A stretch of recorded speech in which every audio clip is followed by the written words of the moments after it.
Hi everyone, welcome back. Today we're going to be looking at standard 6.G.A.1.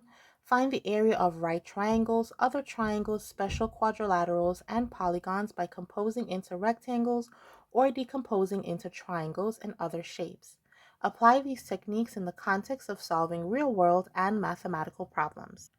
Our vocabulary: perimeter is the distance around a two-dimensional shape. For example, the amount of fencing needed to enclose the garden. Area is the amount of space inside the boundary of a flat or two-dimensional object. Area is measured in squared units. Units times units is why we have units squared. For an example, the amount of carpet needed to cover the floor. A quadrilateral is a four-sided shape with interior angles that add up to 360 degrees. Some examples: rectangle, square, rhombus, parallelogram, trapezoid, and kite. Triangle, a three-sided shape with interior angles that add up to 180 degrees. Now I want you to think about how are quadrilaterals and triangles related. And I want you to take a look at these shapes. Can you see a triangle inside the square? What about in the rectangle, or the parallelogram, or the trapezoid? If I were to draw a dashed line going across, or even a solid line, let's see, well, not doing very good at that. Let's try that again. Okay. That will create two triangles, triangle A and triangle B. Now, if I went to the trapezoid and I cut this side off here, and I cut the other side off, do you see my triangles? Triangle A, triangle B, and then here in the center, I would have a rectangle. Now, if I were to look at my rectangle and split it, just like I did my square, I would also have two triangles.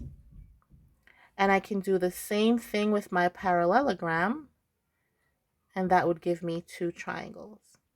Now, if you think about the formula for finding the area of a rectangle and the formula for finding the area of a triangle, think about if there is a connection. I wonder. Let's explore it. So the area for a rectangle, as shown here, is length times width, or base times height. So we could do 8 times 3. In the previous screen, I showed you that a rectangle can be cut in half, and then we'll have two triangles. Now, the formula for finding the area of a triangle is half base times height, or base times height divided by 2. So what that is it's taking the formula for calculating the rectangle of length times width and dividing it by 2. Okay, because we can also replace length times width with base times height, and it would mean the same thing. So this here would be our base, and our height would need to be perpendicular to the base, so that means it forms a right angle. And this is the triangle, so it would be half of the base times the height, or base times height, divided by 2. Now, if I take out the dividing by 2, then that would be the area of the rectangle. So I would find the area of one triangle, the area of the other triangle, add them together, and that would give me the rectangle. Let's go ahead and calculate the area of this rectangle here. So I always like to start off by writing my formula. So A equals length times width, and then I like to substitute my numbers in. So I'm going to put in the 8 and the 3. 8 times 3 is 24. So my area is equal to 24, and I must include my units, centimeters squared. Now, why is it centimeters squared? Well, whenever I multiply anything times itself, it becomes square. Let's try these next two examples. So again, I'm going to write my formula. A equals length times width, or A equals base times height, whichever you prefer. So here we're going to plug in the number 12 times 8. Now, does it matter which one I assign my length and which one I assign my width? No, because we know that multiplication is commutative. 12 times 8 is equal to 96. So here we have that our area is 96 centimeters squared. Okay, you must always remember that area is squared units, so you must include that square on your unit. Let's go ahead and write our formula again. Length times width, or base times height, equals 3 times 11. So here we have that our area is 33 meters squared. Now let's take a look at our triangles. So the formula for finding the area of a triangle is half base times height, or base times height divided by 2. You can work with whichever one you feel most comfortable with. So let's go ahead. We're going to do the first example using both of them.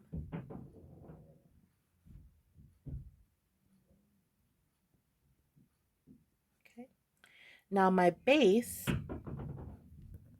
in my triangle is this bottom portion where it says 18, and then my height is going to be perpendicular to the base.